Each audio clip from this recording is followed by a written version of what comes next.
Buenas noches, queridos amigos. Hoy jueves tenemos una reunión muy importante. Veo un público bastante deseoso, está ingresando en masa.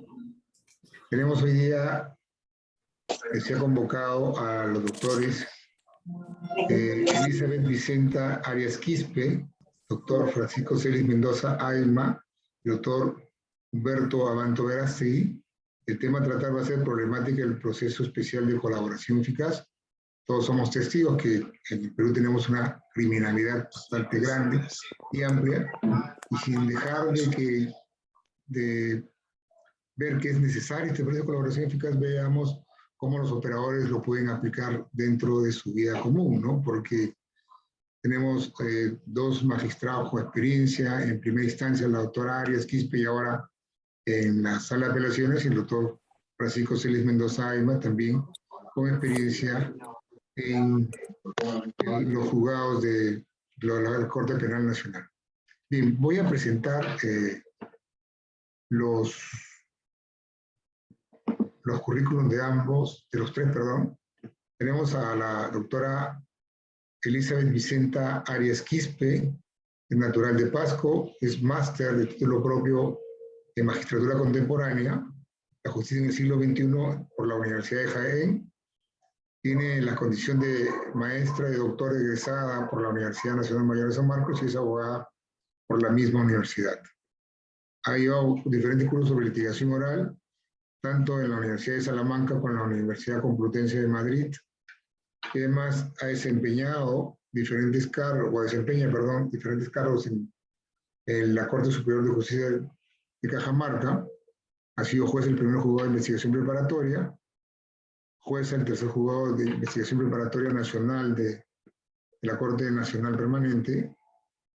Ha sido también juez del tercer juzgado de investigación preparatoria nacional en la Sala Penal Nacional, y actualmente ocupa la Sala de Apelaciones de la Corte Superior de Justicia de Cajamarca.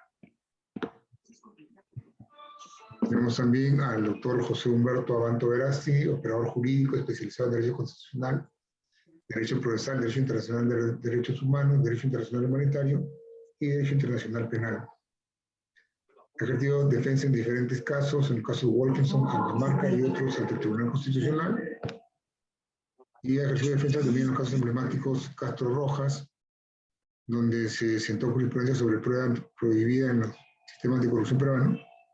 Actualmente ejerce defensa de los acusados en los procesos por crímenes contra la humanidad de los comandos Rodrigo Franco, la Honor Rosa y el Frontón. Se ha especializado en técnicas de litigio oral e imparte cursos internacionales sobre la materia.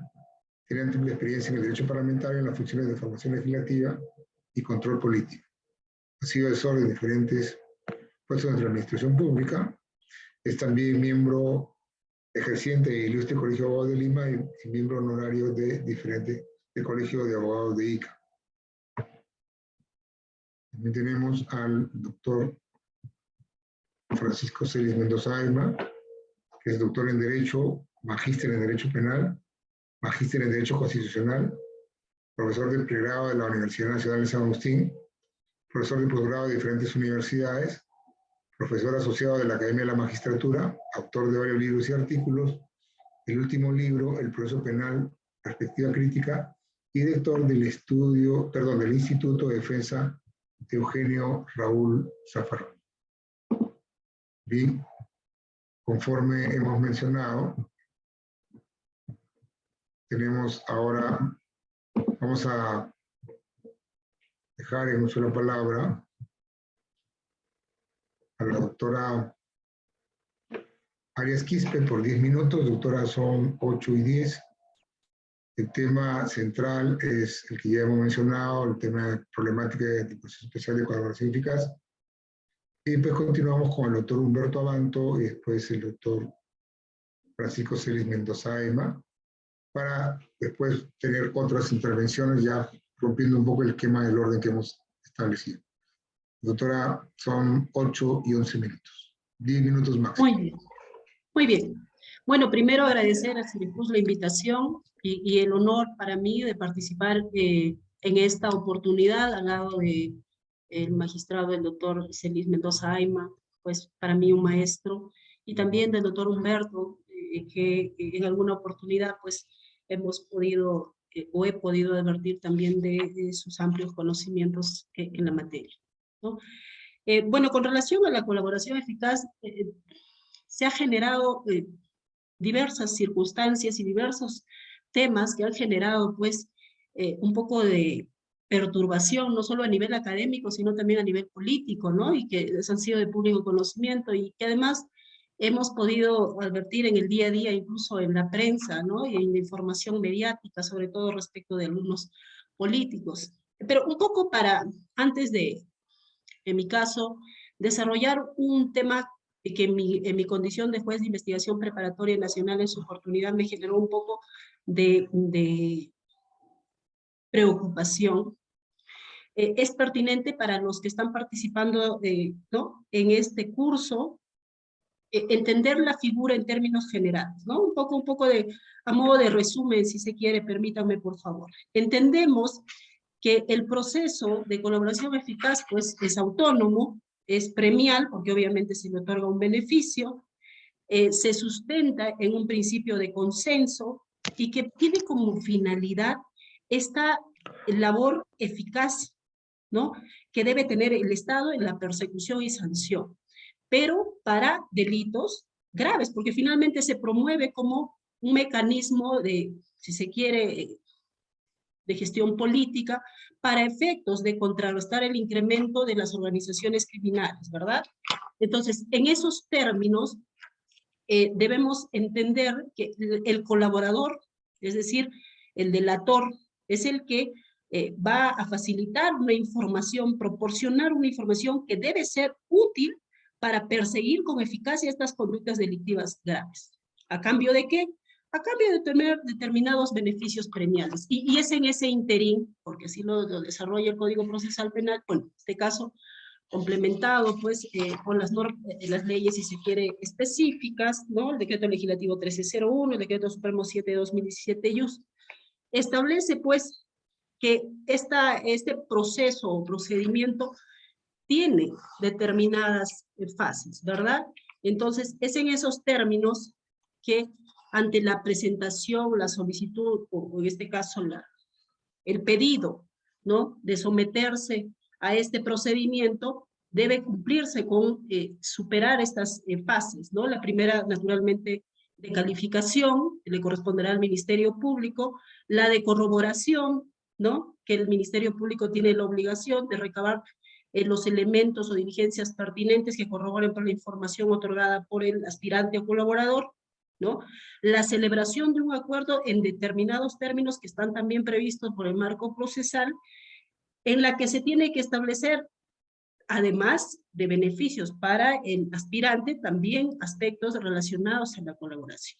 Esto posteriormente sometido a un control y una decisión jurisdiccional, que naturalmente se lleva a cabo en una audiencia de carácter reservada.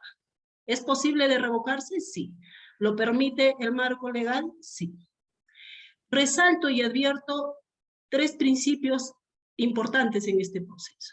El consenso, porque debe haber manifestación expresa y voluntaria, ¿no? No puede ser obligados, amenazados, ¿no? O sometidos a determinadas personas. Obviamente, para ser aspirante colaborador tienes que ser imputado o investigado, pero no se le puede coadyuvar, amenazar, someter, ¿para qué? Se presente a un proceso de colaboración eficaz.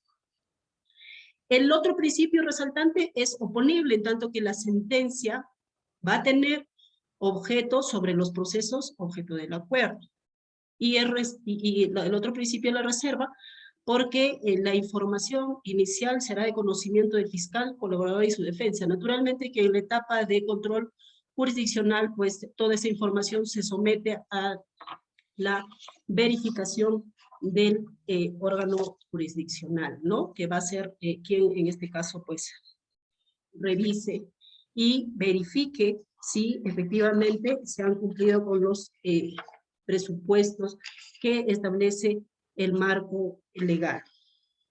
Un aspecto que a modo de problemática me ha sucedido, y creo que esto se ha dado en diversos procesos seguramente, u otros, o algunos, en los juzgados de investigación preparatoria, sobre todo en la Corte Nacional, que casi la totalidad de procesos son contra organizaciones criminales, es que hay una suerte, o hubo, tengo entendido que ha disminuido, no sé, el doctor Mendoza de repente tiene información actualizada porque ya no estoy en la Corte Nacional, había una época en la que se incrementó el ingreso de pedidos de colaboración eficaz. O sea, la carga con relación a estos procesos se habría incrementado. Pero resulta que cuando llega a control jurisdiccional, verificamos en las audiencias correspondientes, sobre todo los elementos que se presentan como corroboración a la información otorgada por el aspirante, no tenían las características que le daban o la suficiencia que le corresponde pues, a elementos de corroboración del hecho objeto del proceso. Entonces, había ingresado un porcentaje de cuadernos de colaboración que eran fácilmente rechazados. En algunos casos, nosotros lo que, bueno, en las audiencias reservadas, en algunos casos, naturalmente lo hemos declarado improcedente, porque no puede haber un aporte si es que no hay elementos que corroboran pues, la sindicación o la información dada o otorgada por el aspirante. Entonces, naturalmente se apeló en algunos casos, en otros no. Tengo entendido, o en todo caso la información indico, se puede verificar, que ha disminuido los pedidos de control jurisdiccional con relación a los procesos de colaboración eficaz en la sala penal, bueno, ahora Corte Nacional, ¿no? Otro aspecto relevante, bueno, lo antes señalado, entiendo, me van a disculpar de repente si es una afirmación aventurada, entiendo que se daba, es decir, el ingreso excesivo de pedidos de colaboradores eficaces para el control jurisdiccional se daba debido probablemente al desconocimiento, ¿no?, de los que somos parte de la Administración de Justicia, y me refiero concretamente a la Fiscalía, con relación a que no se presentaba como debía presentarse con todas estas etapas del proceso para recién presentarlo al control jurisdiccional, ¿no? Entiendo que es un tema de repente de capacitación posterior que seguramente ya se ha superado, y por eso también la disminución de los pedidos a nivel de ahora la Corte Nacional. El otro aspecto, yo sé que estoy terminando mi tiempo, problemático, lo he advertido con relación a procesos también complejos en la que se ha expedido, ¿no? O hemos expedido en su oportunidad, un caso determinado, no voy a decir qué proceso, hemos expedido pues las sentencias de colaboración porque se ha superado. Se verifica la colaboración con elementos de convicción, se establece y se verifica el control jurisdiccional respecto a los acuerdos, se supera este control jurisdiccional, finalmente expedimos la sentencia, ¿verdad?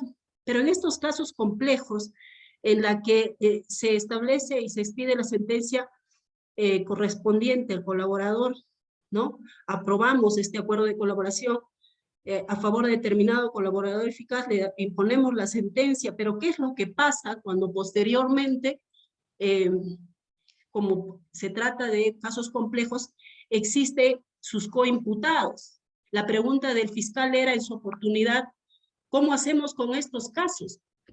¿No? ¿Pedimos el sobreseimiento? Si pedimos el sobreseimiento, notarán y podrán identificar fácilmente al aspirante, que era lo que se pretende cautelar y proteger. ¿Y en base a qué se puede solicitar el sobreseimiento? ¿No? Esa fue una situación un poco compleja. Respecto a ello, bueno, mi despacho, conjuntamente en ese momento con la Fiscalía, pues atendió el pedido del Ministerio Público con relación a un pedido de sobreseimiento por extinción penal en etapa intermedia, ¿no? Para efectos de excluir a determinados colaboradores, ¿no?, del proceso, ¿no?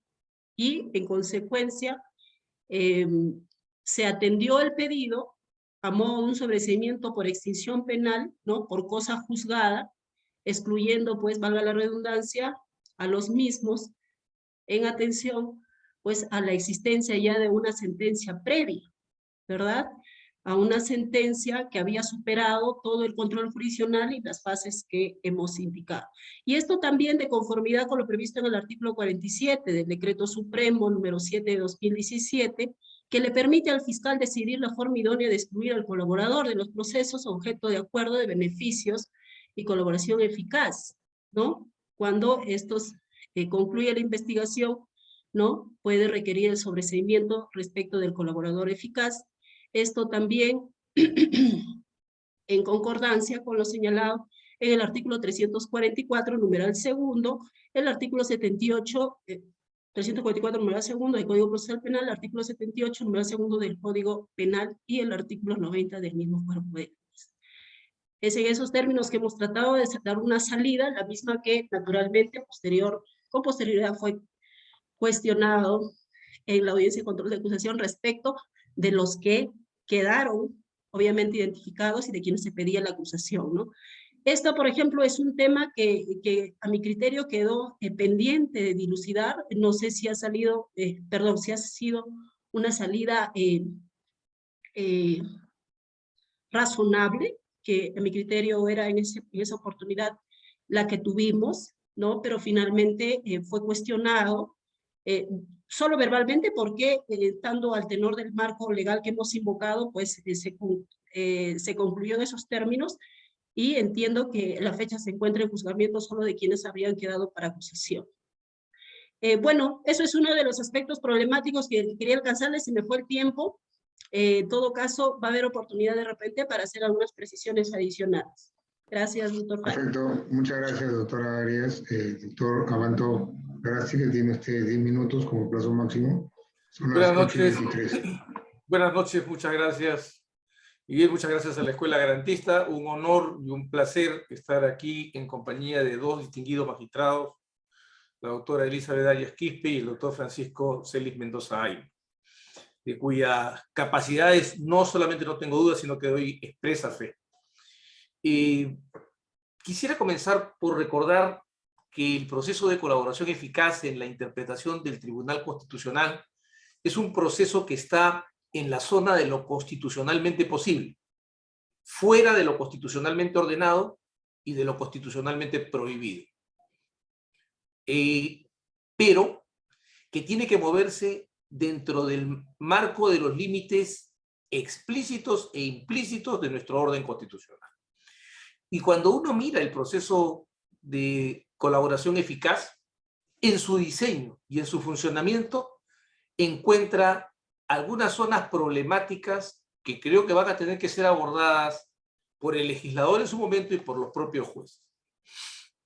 Voy a partir, por ejemplo, de el gran problema que supone para la Constitución, particularmente en el artículo 139.14, la facilidad que se le da al fiscal de abordar al imputado que quiere convertir en colaborador eficaz sin la presencia de su defensa. ¿Cómo juega esto con una norma constitucional que establece la prohibición de privar de la defensa en cualquier etapa del proceso al imputado? ¿Cómo es posible que el legislador establezca una norma que permite que un hombre técnico y docto en derecho y además experimentado aborde a una persona que no conoce derecho para plantearle un arreglo en el que obviamente puede recibir un premio, pero que supone al mismo tiempo la asunción de responsabilidades penales, sin un consejo legal? Ahí vamos encontrando un tema bastante complicado desde una perspectiva constitucional. Hay un segundo punto que para mí resulta importante, siempre en orden constitucional, y tiene que ver con lo que es en realidad el objeto del proceso de colaboración eficaz. podemos decir que en términos abstractos, el proceso de colaboración eficaz, como lo dice el Tribunal Constitucional, tiene por objeto favorecer el esclarecimiento de los hechos delictivos que son materia de investigación, opera por la admisión o no contradicción de los hechos delictivos y por el acto de brindar información relevante, suficiente, eficaz e importante para neutralizar la actividad delictiva y sancionar a los responsables de los hechos. Eso es en abstracto. En concreto, lo que requiere es la entrega de una información verificable que contribuya a estas dos cosas que dije, que es detener la actividad delictiva y, por otro lado, identificar a los responsables y sancionarlos. Pasa, por ejemplo, y esto ocurre en un caso muy notorio, que se dicta una sentencia de colaboración eficaz o varias a partir de informaciones estableciendo en la sentencia la producción de hechos que no han sido verificados como producto de la información dada por el colaborador eficaz, sino aportada por el Ministerio Público, por otros medios que podrían ser discutibles y discutidos en el juicio plenario. Un caso visible, ¿no?, es, por ejemplo, el de aportes a los partidos. Resulta que un aportante en una provincia lejana de Lima, a partir de su colaboración eficaz, acredita que se produjo el aporte en Lima en un tiempo y lugar que él no conoce. ¿Cómo acotar esto en la norma? Para que el juez, el fiscal en primer lugar y el juez en segundo lugar, no abuse del instrumento de la colaboración eficaz para sustraer materias que van a ser objeto del juicio oral en un caso concreto, a través del procedimiento de colaboración, del proceso de colaboración eficaz.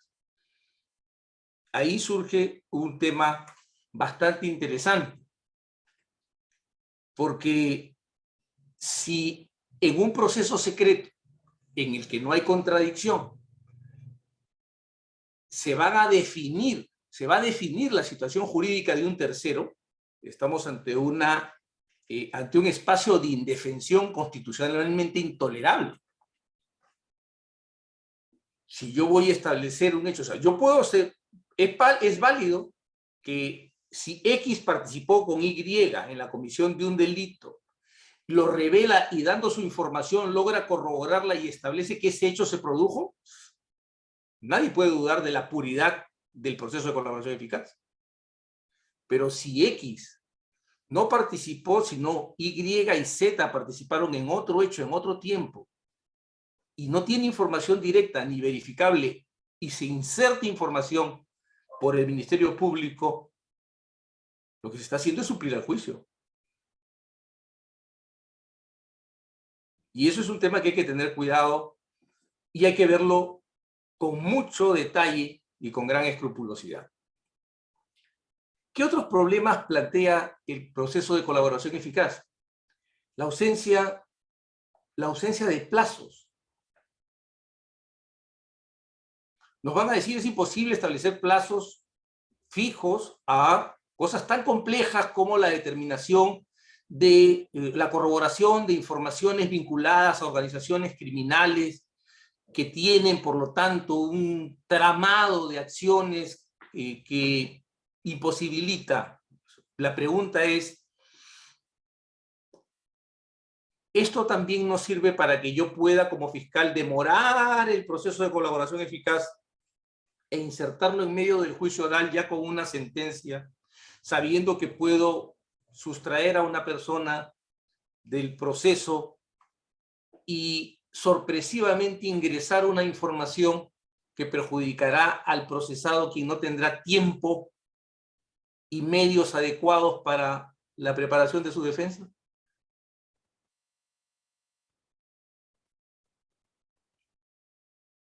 Hay ahí asuntos importantes que analizar en relación a estos otros derechos fundamentales. Y en orden a la cosa juzgada, es ciertamente la sentencia de colaboración eficaz un tipo de resolución que genera una declaración con una situación intermedia de fuerza o vigor, porque es revocable, a pesar de que quede consentida.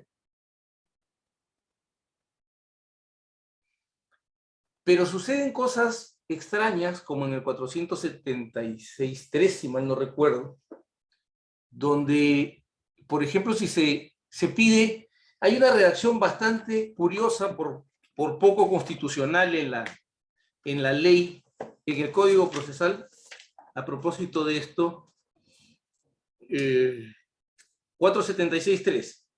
En los casos en que se demuestre la inocencia de quien fue involucrado por el colaborador, el fiscal deberá informarle de su identidad siempre que se advierta indicios de que a sabiendas hizo la imputación falsa para fines legales correspondientes.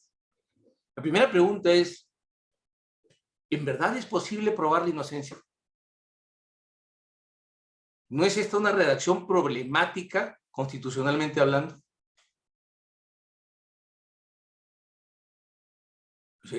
¿Es posible decir eso o bastaría con decir si no se probasen los cargos contra la persona que fue involucrada por el colaborador eficaz? Segundo, ese criterio abierto y discrecional de la advertencia de indicios de que a sabiendas dio información falsa. Esto no sería una causal de revocación, y aquí viene un tema curioso, ¿no? Y es que efectivamente el proceso de colaboración eficaz conoce un procedimiento de revocación de los beneficios, pero este hecho no está incluido, no se identifican cuáles son las causales de esta revocación. Si miramos nosotros con atención el 480, dice que el fiscal provincial, con los recaudos indispensables acopiados en la indagación previa iniciada al respecto, podrá solicitar al juez que otorgó el beneficio premial la revocatoria de los mismos. Las causales, ¿cuáles son? No las sabemos. Porque si bien hay condiciones, obligaciones y control del beneficiado, y entre sus obligaciones están todas las incluidas en los incisos que van de A a K en el numeral 2 del 479, la pregunta es, si quebranta abstenerse de consumir bebidas alcohólicas y drogas, ¿sería causal de revocación? O si quebranta el observar buena conducta individual, familiar y social. Esta indeterminación de las causales de revocación también es peligrosa en la medida en que es poco cierta para quien es beneficiario de la colaboración eficaz, y por otro lado, el hecho de que no se comprenda el establecimiento de la falsedad de las afirmaciones del colaborador eficaz respecto del imputado como una causal de revocación resulta igualmente peligroso. Porque que se le permita al imputado afectado solo ejercer las acciones legales. La pregunta es, ¿y qué pasa con los beneficios? Y en general, yo creo que el proceso de colaboración eficaz requiere una mirada un poco más estricta desde la Constitución. Es un gran instrumento, sin ninguna duda, pero como todos los instrumentos, depende de quién lo use y cómo lo use. Recordemos siempre que una pistola, en tanto objeto es neutra, en tanto objeto es neutro, y en manos de un asaltante es un instrumento de peligro, y en manos de un policía honrado es un instrumento de seguridad para todos nosotros. Igual pasa con la colaboración eficaz. No hay, por ejemplo, sanciones a la filtración de información de las colaboraciones eficaces, que produce un efecto dañino a la directriz de tratamiento al imputado contenida dentro del derecho a la presunción de inocencia, porque va directamente enfilada a afectar el juicio paralelo. con el único propósito de legitimar cualquier medida intermedia o cualquier decisión intermedia en contra de quien es imputado. Hay, por lo tanto, una serie de observaciones que podríamos ir, que voy dejando aquí, se me acaba el tiempo, no quiero abusar y tengo que ajustarme a ello, y que estoy seguro además que es más importante lo que tiene que decirnos el doctor Celis Mendoza Ayma, como fue más importante lo que nos ha dicho la doctora Arias Quinto. Muchas gracias, doctor Humberto Abanto. Doctor Francisco Celis Mendoza Ayma, tiene usted 10 minutos, son 8:37. Muchas gracias, doctor Miguel Falla. Mis primeras palabras de agradecimiento y por este privilegio cognitivo de estar conjuntamente con la doctora Arias, a quien conozco personalmente y sé su preocupación por esos temas, y al doctor Humberto Abanto, prestigioso abogado, y los enfoques agudos y constitucionales que ha hecho al respecto. A ver, tendríamos que hacer un largo listado para hablar de el proceso, entre comillas, el proceso atípico de colaboración eficaz. Estoy empleando un término del profesor Jorge Peirano Facio, es decir, aquellas disfunciones que se encuentran en este procedimiento de colaboración eficaz, si es que dejamos de ver esto desde una perspectiva meramente procedimental, sino de aquellos aspectos críticos que ya ha anunciado el doctor Abanto y ha dado un breve tratamiento de alguno de ellos. Y es que ciertamente hay varios, ¿no? Desde el paradigma de la colaboración eficaz, su derrotero en la historia, que pues a propósito de la emergencia por la violencia política en los momentos más álgidos del siglo pasado, pues, y cómo la Comisión Lancier finalmente tuvo que intervenir para pues ver que muchas personas procesadas y sentenciados por terrorismo tuvieron que ser absueltos. Ese paradigma quedó bastante impregnado, y aún en los procedimientos, en los procesos ordinarios, en los juicios ordinarios, pues el paradigma suponía tener alguna declaración nada más de la fuente, sellada, oleada y sacramentada, y que luego, como si fuese prueba documental, la declaración, pues ingresaba al proceso. La afectación al contradictorio era clamorosa, o sea, no había la distinción entre la fuente y el medio, sino simplemente la fuente que podría ser documentada y registrada. Luego regresaremos sobre eso, que me parece muy importante, puesto que aún bajo ese paradigma aparece el problema de cómo, muchas veces a propósito del plazo que ha hecho referencia el doctor Abanto, pues se pretende incorporar información como documento o como registro ya en juicio oral, sin posibilidad de un contradictorio. Ese es un problema, creo, de paradigma, y a veces los paradigmas nos aquietan y proyectamos nuestro hacer desde esa perspectiva. El otro tema que afronta y me parece muy importante es el quebradero de huesos que supone detenciones preliminares para generar una situación de coacción, comillas, institucional, para con ello pues afectar la capacidad procesal de las personas y eventualmente pues generar colaboradores eficaces, ¿no? Esto no es una cuestión nueva, por esto estoy haciendo referencia a situaciones atípicas que se presentan, ¿no? Lo enfoca el doctor Abanto de manera muy elegante en el sentido de pues, la presencia de un letrado técnico y una persona que no es versada en derecho. Creo que el tema va más allá incluso de ello, ¿no? Porque estamos ante una persona lega en derecho, pero el tema es el contexto de una detención preliminar para provocar este tipo de colaboradores, comillas, que con espontaneidad van a dar información. Es un aspecto bastante problemático, y esto pues tiene que ver con la prohibición expresa de la Constitución en el sentido de invalidar cualquier tipo de declaración que no solamente sea obtenida por tortura, sino bajo cualquier contexto de coacción. Es un tema, creo, que empata directamente con esa información que atiende básicamente a la fuente, ¿no? A la fuente personal. Y es que para todos, para toda la comunidad, es claro que dan más importancia a la declaración del aspirante a colaborador eficaz antes que a la información corroborativa. Y es que así se creó el paradigma y así se genera y así se difunde. Es decir, Se tiene la declaración del colaborador eficaz, pero lo fundamental, que es la corroboración objetiva, es ausente, o es nula, o es enervada. Pero sin embargo, la declaración del colaborador eficaz, que viene a ser solamente un hecho postulatorio, aparece como lo relevante.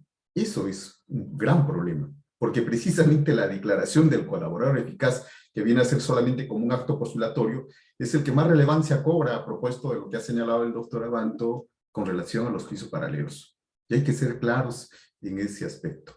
Esas declaraciones solamente son actos postulatorios, tal es así que si no son corroborados objetivamente, pues se tienen como no declarados. Y al respecto, la Corte Suprema ya ha sentado una posición clara. Un colaborador eficaz vale 0, 2 colaboradores eficaces, 3 colaboradores eficaces, 5 colaboradores eficaces, son solamente flatus voci, nada más, es voz vacía. Y es que, como se trata de un acto postulatorio y no aparece la corroboración, por más que tengamos 10 colaboradores eficaces, si es que no aportan elementos objetivos, pues no tiene ningún valor, ¿no? Pero el tema está que todavía se sigue arrastrando el paradigma desde los procesos de la colaboración eficaz en los procesos por terrorismo, donde era suficiente la afirmación o la imputación que se realizaba para efectos de darle valor probatorio. Y eso podemos verlo todavía en los juicios ordinarios que por terrorismo lleva la Corte Superior Nacional, donde todavía se tiene impregnado esa perspectiva de registro. Ese es otro tema, creo, muy importante. Otro aspecto que se ha referido también en la exposición y lo plantea la doctora Arias es el tema del contradictorio. Lo cierto es que habíamos señalado al inicio que en puridad, desde la teoría general del proceso, tendríamos que hablar de un procedimiento, porque un proceso por antonomasia supone un contradictorio. Y el procedimiento de colaboración eficaz pues no genera ningún contradictorio. Lo que tenemos es un postulante que afirma y que promete corroborar para lograr el premio. No hay contradictorio, ¿no? Cuando se han presentado algunas disfunciones, y esto tiene que ver con esa perspectiva atípica del proceso, de que en el desarrollo de un proceso de colaboración eficaz ya se habilite un contradictorio, parece que ese tema va generando ya la desnaturalización del propio proceso, ¿no? Porque se entiende que son actos de investigación, pero son actos de investigación sin contradictorio, y de cualquier manera el manejo de esa información tendrá que ser necesariamente ingresada al proceso común en cualquiera de las fases y como corresponda, pero para que recién pueda ser utilizado un contradictorio. Si no hay contradictorio, esa información es tóxica, esa información no puede ser utilizada. Y ustedes conocen bien que acá sí tenemos problemas a propósito de la información que sin contradictorio se pretende utilizar directamente en una audiencia de prisión preventiva. Ese es un tema bastante sensible y que, por cierto, en la casación de Obvio Pichotito no se ha dado el tratamiento que corresponde. Lo cierto es que esa característica del proceso, del carácter no contradictorio del proceso de colaboración eficaz, es un tema que se tiene que considerar en serio, porque hay algo muy importante. Lo primero que tenemos que referir respecto de esa información que se ha producido en el seno de un proceso de colaboración eficaz, y me estoy refiriendo a los elementos corroborativos, no me estoy refiriendo a la información nada más, es que Fiscalía tiene una tremenda ventaja, y de ahí es que esta información se supone debe ser compartida con todos los fiscales para los diferentes procesos, porque estamos hablando de un proceso común, y se entiende que esa información tendrá que ser incorporada en el proceso común conforme a la fase procesal y atendiendo a la fuente y al medio. Si es una fuente personal, pues el Código Procesal regula cómo debe incorporarse ese medio de investigación, ¿cierto? Cómo debe incorporarse también u ofrecerse en la etapa intermedia y cómo debe actuarse en la etapa de juicio oral. Es decir, el medio procedimiento, el medio probatorio, procedimiento probatorio, atiende a la naturaleza de la fuente. Y eso es muy importante señalar, porque cuando no se considera que la fuente material o la fuente personal tiene un diseño normativo para la actuación en un determinado contexto de contradictorio, investigación preparatoria, en etapa intermedia o en etapa de juicio, aparecen las perversiones cuando de pronto una fuente personal pretende ser incorporada a través del registro escrito, lo que es un absurdo. Y acá sí quiero llamar la atención en algo fundamental. estimo, ¿cierto?, que en un proceso de colaboración eficaz donde se haya generado información corroborativa del colaborador eficaz, pues lo fundamental está relacionado con el uso oportuno, estratégico de esa información. Si el Ministerio Público, antes de que se inicie, se inicie un proceso común, se disponga la formalización de la investigación preparatoria, eventualmente ya tiene información, que estoy refiriendo, no está vinculada solamente a la postulación, a la afirmación del aspirante a colaborador, sino se tiene elementos de investigación, pues el Ministerio Público podrá formalizar la investigación preparatoria y orientar los actos de investigación para que esa misma información sujeta a un contradictorio pueda incorporarse al proceso. Estimo que acá sí tenemos un aspecto problemático, porque se ha señalado que la información producida en el seno del procedimiento de colaboración eficaz ya no podría nuevamente ser actuada en la etapa de investigación preparatoria porque se entiende que no puede haber reiteración de los mismos actos.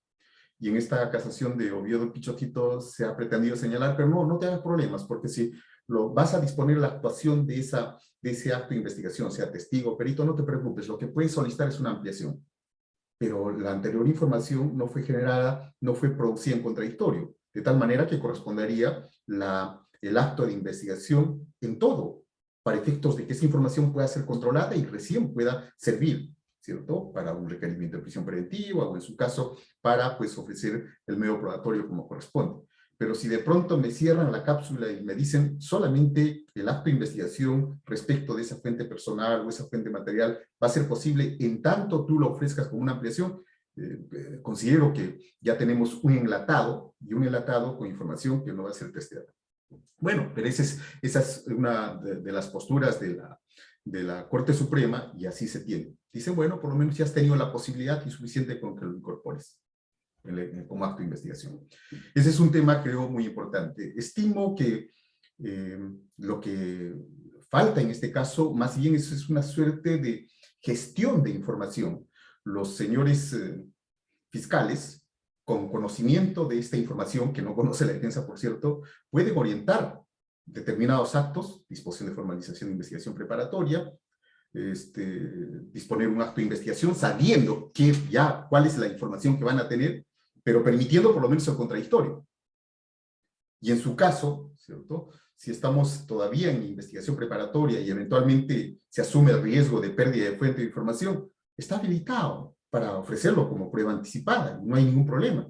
Si en el seno del procedimiento de colaboración eficaz, el aspirante a colaborador eficaz hizo referencia a un testigo, que no es el colaborador, sino es el testigo, y de pronto hay temor o hay riesgo de la pérdida de esta fuente, pues el Ministerio Público puede solicitar, que duda cabe, pues una prueba anticipada. Es decir, el Ministerio Público, con conocimiento de toda esta información, no cabe duda, puede disponer cómo va incorporando esa información de manera estratégica, de manera táctica, ¿no? Pero lo que no se puede hacer es pretender que ese encapsulado lo puede incorporar en cualquier etapa. No, definitivamente la etapa donde va a permitir esa cocción en contradictorio de esa información es la investigación preparatoria. Y conforme a los medios de investigación, el procedimiento de investigación que se tiene en el código. Estimo que en el caso, por ejemplo, de la prisión preventiva, llevar directamente esa información para sostener una prisión preventiva, sí tenemos problemas. Primero, descartando ya solamente la declaración del aspirante a colaborador, porque por sí, pues es neutra, sino estamos haciendo referencia a aquellos elementos que habrían sido incorporados sobre la base de la declaración. ¿En qué momento se puede generar un contradictorio? ¿En qué momento la hipótesis alternativa de la defensa podría generar una situación para verificar la idoneidad de esta información? Ciertamente hay problemas. Y si es que se considera que en una audiencia de prisión preventiva se pueda llevar a debate contradictorios, por ejemplo, de situaciones expertas, pues eso solamente vendría a ser un contradictorio formal, nada más, pero que no expresaría una metodología contradictoria para ciertamente considerar que esa información pues sea lo suficientemente fiable como para dictar una medida tan drástica como la prisión preventiva, ¿no? Entonces, ese es un problema, creo, que debe considerarse. El tema es que, como bien ha señalado el doctor Abanto, la decisión estratégica del Ministerio Público parte porque el mismo señor fiscal que está manejando esta información y que no sabe la otra parte, la contraparte, sepa cerrar el plazo para que así, ¿cierto?, esa información pueda ser válida, para que así esa información pueda ser sometida al contradictorio.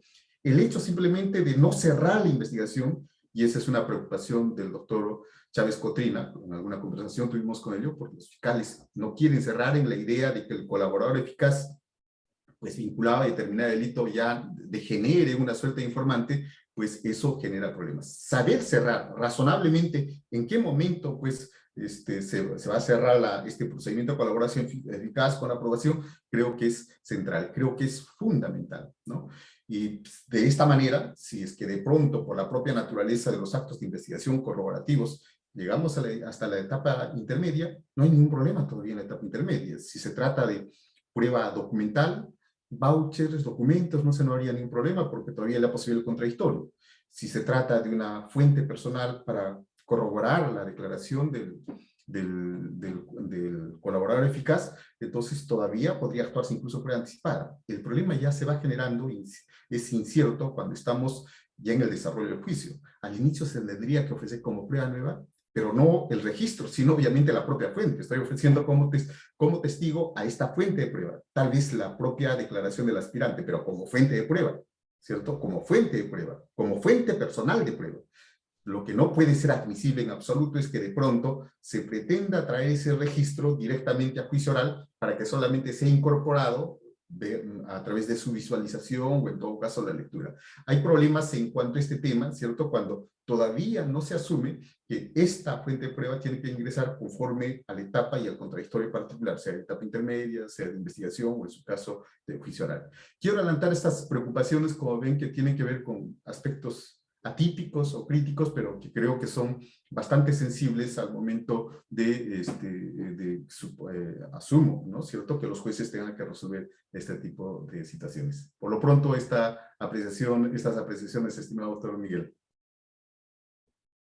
Muchas gracias, doctor. Yo sé que también hay seguramente muchos interrogantes y esto va a enriquecer el debate porque en algunos casos se ha comentado algunos abusos en los allanamientos, recojo de documentación en genérico, ¿no? He visto algunos casos computados, laptops que se malogran a los 3 años y nunca sirvieron para nada, no fueron ni siquiera fuente de prueba. Pero bien, vamos a invertir un poco la intervención de los doctores. Esta vez empieza el doctor Humberto Abanto. Si hubiera quedado algún comentario de sus colegas, hubiese quedado algo en el tintero. Después el doctor Celis y la doctora quedaría para el final. 5 minutos, por favor. Les ruego para ver si tenemos todavía una tercera oportunidad. Gracias. El doctor Celis Mendoza nos recuerda algo importante, ¿no? No son pocos los que han dicho que el Perú es un país regado con las aguas del Eteo, ¿no? Estas aguas maravillosas que hacían olvidar todo antes de pasar al Tártaro y al reino de Hades. Igual, acá nosotros olvidamos, y es cierto, hemos olvidado la terrible experiencia que vivimos con los procesos de arrepentimiento y el drama que vivieron centenares, si no miles de personas encarceladas por delaciones perversas o espurias. Hay un punto, por ejemplo, yo marcaría 3 puntos rápidamente. El primero es el asunto de la indispensable necesidad de modificar el procedimiento de colaboración eficaz. Ha hecho muy bien el doctor Celis Mendoza en corregirme. No es un proceso, es cierto, no hay un triángulo ahí. La ausencia del abogado junto al imputado que se pretende convertir en aspirante a colaborador eficaz es grave. Pero segundo, la pregunta es ¿cuántas veces se puede mejorar la declaración del aspirante a colaborador eficaz?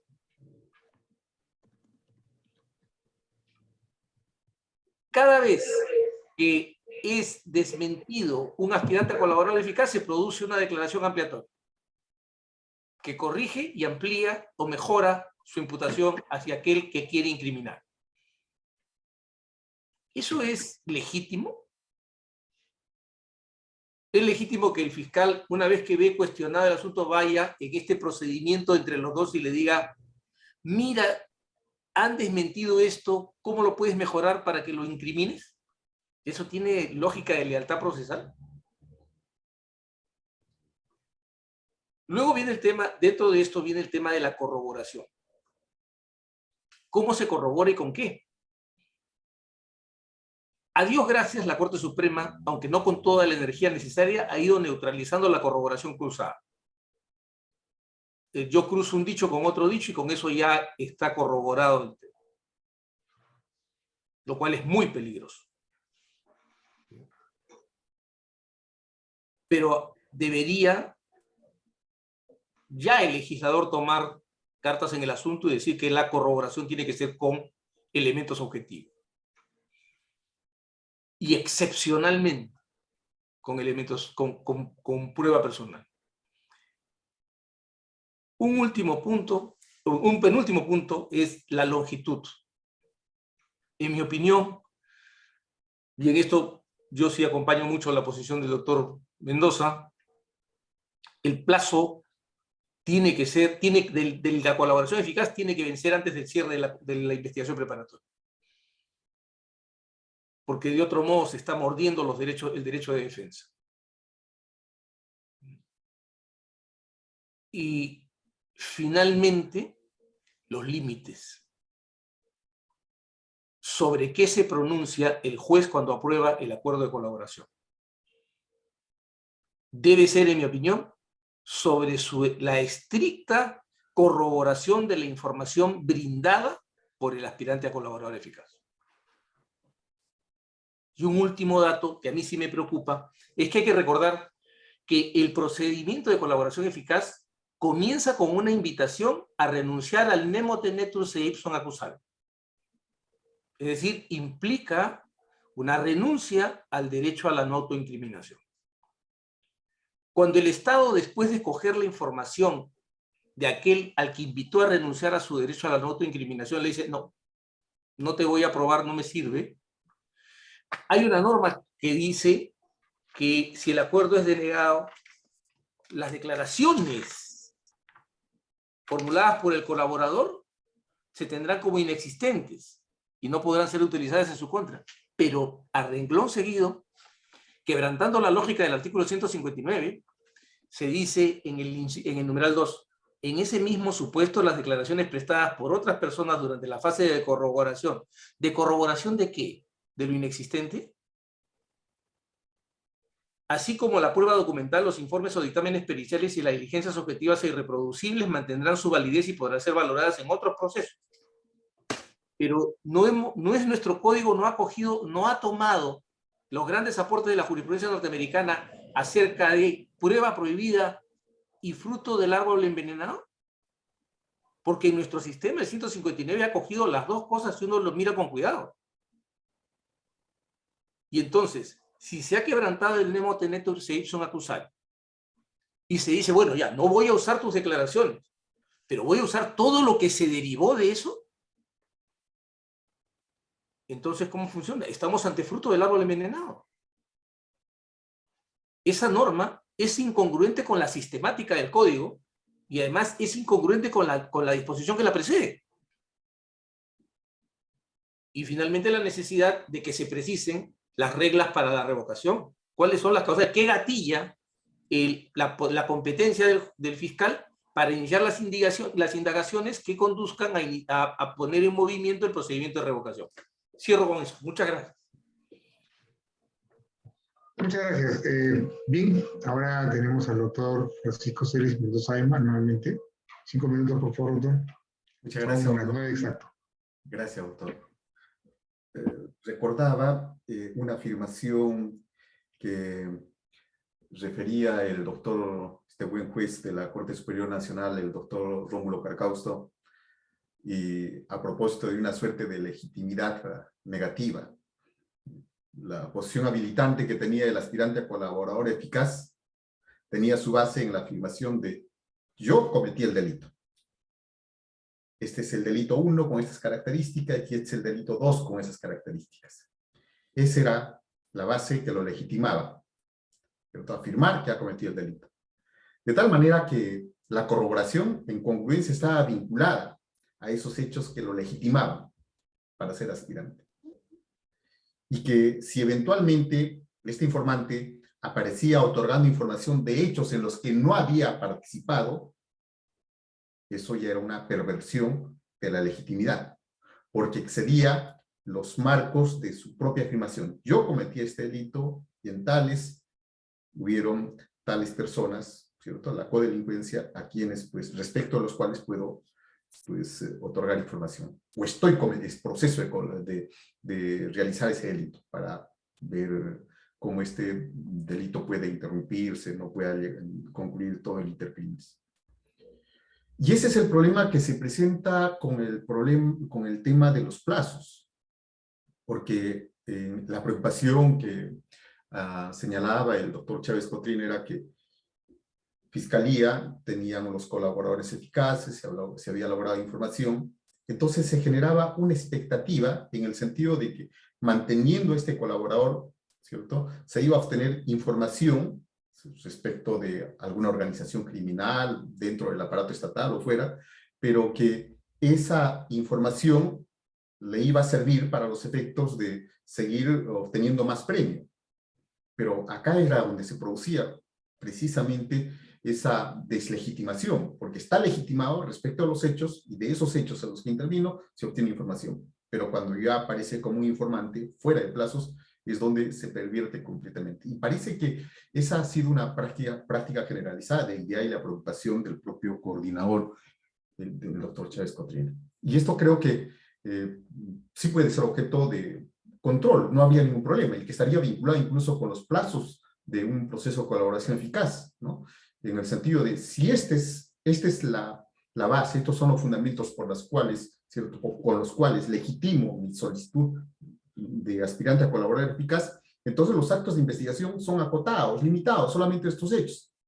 Pero desde el momento que más bien disperso estos fundamentos, la pérdida de legitimidad y la incorporación diferente, creo que sí va a quebrantar y va a hacer que tengamos un proceso disperso y con ello la difuminación de todo lo que pueda obtener el Ministerio Público en su momento. Otro tema que creo es de mucha importancia es que la Sala Nacional, antes, no la ahora Corte Superior Nacional, en su momento generó un acuerdo plenario y precisamente sobre este problema, que lo dijo casi rápidamente el doctor Abanto, en el sentido de que muchas veces, y esto se presentó a propósito de un caso de un gobernador del Callao, en el sentido de que se tiene la colaboración eficaz, la declaración del aspirante a colaborar eficaz, y lo que se pretende es más bien que esa declaración del aspirante a colaborador eficaz sea la amalgama de un conjunto de información que el Ministerio Público ha copiado por su cuenta. O sea, este tipo de situaciones se presentó en su momento, lo que ahora puede parecer un poco ya impensable, pero no tanto. Todavía se tiene que, algunos consideran que la declaración del colaborador eficaz es, ¿cierto?, viene a corroborar los actos de investigación, la información que habría realizado independientemente el Ministerio Público. Este acuerdo plenario de la Corte Superior Nacional fijó la postura en su momento en el sentido de señalar, no, son esta declaración con información producida con los actos de corroboración, pero dentro del proceso. Pretender más bien utilizar la declaración del colaborador eficaz para decir que esto está corroborado con los actos de investigación, desnaturaliza completamente el proceso, porque no se trata de premiar la declaración por la declaración, sino lo que se trata es de premiar la obtención de información objetiva para los efectos de que recién tenga el premio que corresponda a esa declaración. Creo que ese es un tema también importante para efectos de hacer interpretaciones adecuadas y considerar a ese procedimiento de colaboración eficaz en sus justos términos. Muchas gracias, doctor. Gracias, doctor Mendoza. Doctora Elizabeth Vicente Arias. Sí, doctor, a ver, sí, justo, bueno, dos aspectos importantes que puedo advertir de lo que se ha comentado por los colegas. Uno de ellos, voy a empezar por lo último que acaba de desarrollar el doctor Mendoza Ayma, que nos pasa en el día a día de nuestras labores jurisdiccionales relacionados al valor de la declaración del colaborador eficaz, ¿no? Se dirigen, permítame un minuto, por favor.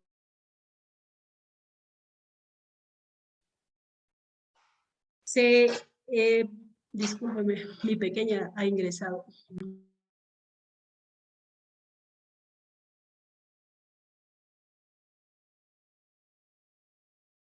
Ya, decía que hay una pequeña confusión con relación a... Se utiliza la declaración del colaborador eficaz en todo el proceso como una especie de herramienta para lograr determinados objetivos, ¿no? Hay una malutilización o una especie de confusión, de repente, ¿no? En lo que corresponde a los mecanismos, en este caso, del Ministerio Público, cuando tranquilamente lo que podría plantearse es que esta declaración, una vez que sea corroborada, ¿no? Porque el objetivo debe ser ubicar los elementos corroborativos objetivos para, en base a estos, tener el sustento para efectos de establecer ya sea una medida coercitiva o de repente la sustanciación a algún tipo de mecanismo o con relación a otros extremos, ¿verdad? Ese tema, lamentablemente, la hemos advertido, la hemos visualizado en nuestras labores y quehaceres a nivel jurisdiccional. El otro aspecto que me parece también importante es el otro aspecto que me parece también importante es el tema relacionado a la ausencia de los plazos. No se ha establecido, como bien lo planteó el doctor Humberto Abanto, no se ha establecido una restricción, un mecanismo de control con relación a los plazos en lo que es el procedimiento de colaboración eficaz. Y esto, lamentablemente, bueno, a mi modo de ver en todo caso, es mal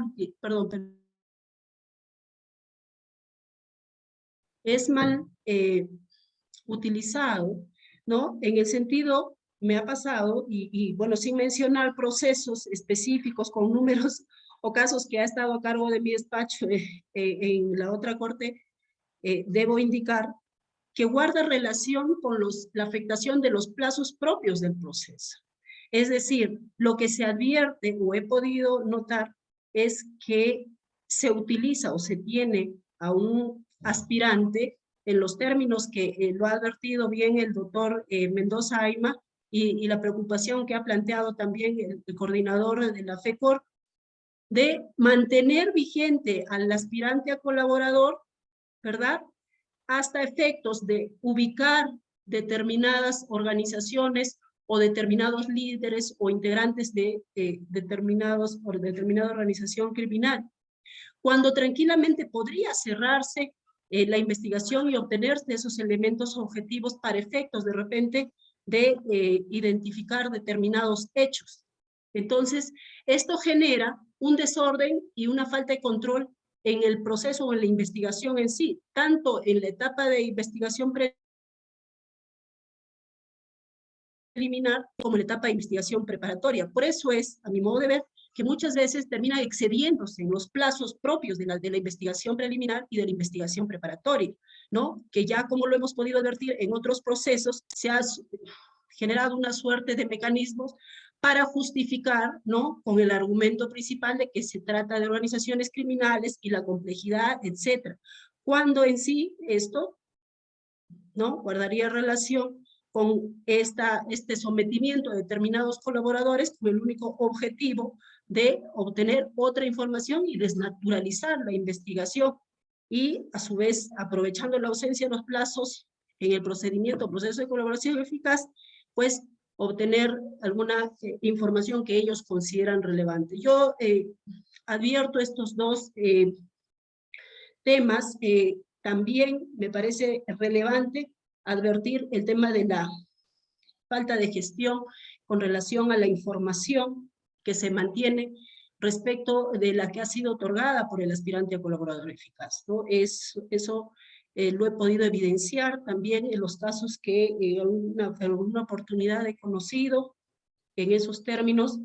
Creo que debería, y concuerdo con el doctor Humberto Abanto en el sentido de que debería establecerse algún tipo de mecanismo de control, ¿no?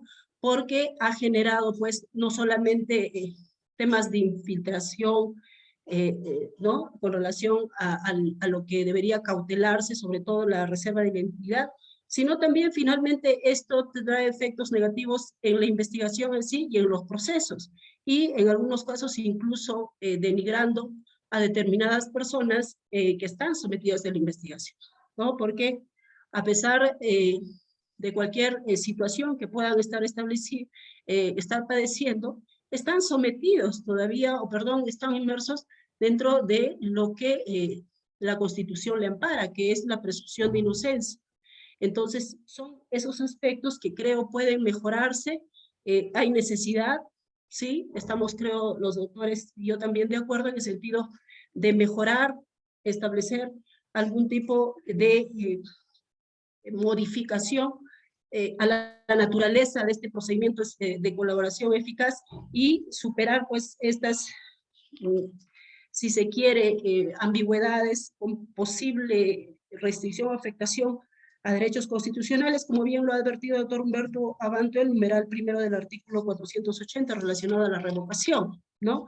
Y al aspecto contradictorio que aparentemente se advertiría en el artículo 481, numeral primero, ¿no? Y numeral segundo del Código Procesal Penal. Las disculpas del caso, doctor Falla, ha ingresado mi hija al ambiente y de verdad que me ha un poco generado un poquito de atención a ella, así que con ello concluyo en esta intervención. No se Gracias. preocupe, doctora, por favor, no hay nada que pedir disculpas. Estamos en casa cada uno. Adiós, gracias, trabajando. Bien, quiero conseguirles 2 minutos finales, pero también tengo una pregunta sobre respecto a la sentencia en colaborador eficaz. La pregunta, son 2 preguntas. ¿Debe mantenerse secreto o en qué momento debe ser conocida por los imputados? Alteramos nuevamente el inicio para que sea el doctor Celis quien inicie, la doctora Vicenta y el doctor Humberto Abasto, y aparte de responder la pregunta, sus conclusiones finales. No sé si tenemos o más preguntas en las redes sociales, me las puede hacer llegar. Bien, doctor Celis, 2 minutos ya, doctora Vicenta y doctor. Nos va a faltar tiempo, así es que antes de eso, mis saludos, doctor Miguel Falla, por propiciar estos escenarios de conversación, de intercambio de opiniones con saludables discrepancias. De veras es un privilegio cognitivo, vuelvo a reiterar, estar con el doctor Abanto, estar con la doctora Arias, para participar de estas inquietudes, ¿no? No desde una perspectiva meramente conceptual, clasificatoria, sino los problemas que se presentan y cuando hacen crisis los conceptos en la práctica. A ver, algunos temas que creo que hay necesidad de rápidamente hacer un listado antes que una presentación. En cuanto a la pregunta, lo que pasa es que no tenemos que encontrar una suerte de recetario, que es a veces una perspectiva un poco escolástica de todos nosotros como abogados, y lo arrastramos ciertamente, en el sentido de encontrar pues, recetas generales. A ver, si tenemos un aspirante a colaborador eficaz que ha brindado elementos corroborativos, se tiene una sentencia homologada que lo ha aprobado como tal, y ese colaborador eficaz va a juicio gracias a esa declaración de este señor con los elementos corroborativos. Esa información es fiable, pero se requiere que se produzca en juicio, obviamente generar una suerte en este momento de que su información su identidad sea evidenciada por la publicación de la sentencia, generaría cierto riesgo, ¿no? Entonces, no nos olvidemos que tenemos esta sentencia del caso Norín Catrimán, que hace referencia a otras formas de compensar esa falta de identidad. Pero vean lo que estoy señalando para que no se confundan. No es que se genere un enervamiento del contradictorio respecto de la fuente, porque la fuente ya produjo información objetiva con la que se corroboró. Esa información permitió la desarticulación de alguna organización criminal, sino que además de eso se ofreció la propia fuente, el propio testimonio de este aspirante a colaborador eficaz, que ahora ya es un colaborador eficaz. Y en su caso, obviamente, se tiene que realizar la ponderación para los efectos de garantizar la integridad, ¿no? O sea, no es una cuestión simplemente... Y en el caso de que, en realidad, esta organización o los codelincuentes no representen un peligro, no hay ningún problema. La idea es que la regla general es que esta persona pues esté identificada y que con la sentencia homologada aparezca pues como tal para que pueda ser utilizada en el contradictorio juicio oral. Pero los casos excepcionales donde haya riesgo, ¿cierto?, de vida o de eliminación de la fuente, es claro que se tiene que considerar, obviamente con la compensación que corresponde. Creo que ese es un tema que siempre va a estar vinculado a los riesgos que supone colaboradores eficaces que están integrados o habrían estado integrados en organizaciones criminales. Muchas gracias, doctor Miguel, muchas gracias, doctor Abanto, muchas gracias, doctor Arias. Muchas gracias, doctor Celis Mendoza. Doctora Arias. Sí, bueno, más allá de todas de esta lista amplia de cuestiones que creo está para superar y mejorar, no solo por la legislación, considero de verdad relevante, ¿no? Haciendo mía también algunas críticas que ha planteado el doctor Humberto Abanto. En mi caso, como magistrada, el doctor seguro lo hace desde su perspectiva de abogado, y esto en el sentido de que más allá de que se debe mejorar el marco legal, ¿no?, con una perspectiva de razonabilidad dentro del respeto, ¿no?, a los derechos de los investigados, yo creo que también es necesario que los magistrados, a quienes se le pone a la vista o que están evaluando y haciendo el control jurisdiccional con relación a estos acuerdos o propuestas de aspirantes de colaborador eficaz, deben actuar con minuciosidad, ¿no? Con estricta minuciosidad. Ya la Corte Suprema ha establecido que solamente se debe aprobar estos acuerdos o beneficios a propuesta, ¿no?, de la Fiscalía y la parte interesada cuando existen elementos de corroboración objetivos. Y un poco por la experiencia en estas cortes que en alguna oportunidad me ha tocado laborar, lo que advierto es que muchas veces lo que se viene o se ha hecho en alguna oportunidad, gracias a Dios no en todas, es simplemente aprobarlas, ¿no? Así como se cuestiona que no se hace un control judicial estricto en las terminaciones anticipadas, en estos casos yo he podido advertir en algunos casos que está pasando una suerte de aprobación formal, ¿no?, como un saludo a la bandera. Y eso creo que es un llamado de atención, ¿no?, gracias a Dios en pocos casos, que debemos superar. Me refiero a los magistrados, que nos va a tocar hacer control de legalidad a los jueces de investigación preparatoria con relación a estos extremos, ¿no? Y sobre la propuesta que ha planteado el doctor Mendoza Ayma con relación a la mejora en la implementación de este procedimiento, reitero, resulta necesario a efectos de que no se malinterprete y no se manipule indebidamente el contenido de la declaración del aspirante de colaborador eficaz y se le dé pues el valor que corresponda siempre y cuando ésta haya superado pues la corroboración con estos elementos objetivos. Con ello concluyo, doctor Falla, muchas gracias por la invitación y saludos a los doctores que han venido a participar de esta conversación. Muchas gracias, doctora Arias. Doctor Abanto. Primero que nada, muchísimas gracias, doctor Falla, por esta invitación. Para mí ha sido, repito, un honor y un placer estar acompañando a la doctora Elizabeth Arias Quispe y al doctor Francisco Celis Mendoza Ayma. Ha sido una noche muy ilustrativa y llena de aprendizaje para mí. Quisiera responder a la pregunta. ¿La sentencia de colaboración eficaz es secreta? Yo no creo que sea secreta. Y voy a ser claro. La norma es clara. El proceso es reservado o secreto. Pero la sentencia, en puridad, no es parte del proceso. Es el resultado del proceso. Es otra cosa. Y además, digamos, no secreta es que si uno mira el 476A, en el numeral 6 se dice que la sentencia de colaboración eficaz será oponible. ¿Cómo podría ser oponible algo secreto? Y un punto adicional, ¿cómo pueden oponer algo en secreto que me va a perjudicar a mí si yo fuera el imputado? ¿Cómo puede ser que permanezca algo oculto a quien está en riesgo? Porque yo quiero rescatar algo aquí y dejarlo dicho porque a veces me olvido. Decía don Miguel de Unamuno que a veces la cosa de puro sabiduría se nos olvida. El debido proceso, y en esto yo estoy siendo muy constante en señalarlo, es a favor del imputado. Es un derecho del imputado. Desde su aparición, desde su primera gran enunciación en la enmienda americana, en la cuarta enmienda. Nadie será privado de su vida, su libertad y su propiedad sin un debido proceso legal. Esa es la garantía. Entonces, el debido proceso protege al que está en riesgo, a quien está en jeopardy, como dicen en la doctrina norteamericana. ¿Cómo puede ser que la persona que está en riesgo no conozca lo que se está declarando que puede afectarla en una sentencia? Que además resulta oponible, y no solo oponible, porque en el numeral 5 es más grave. Dice que el juez unipersonal o el colegiado estará a lo resuelto por la sentencia de colaboración eficaz.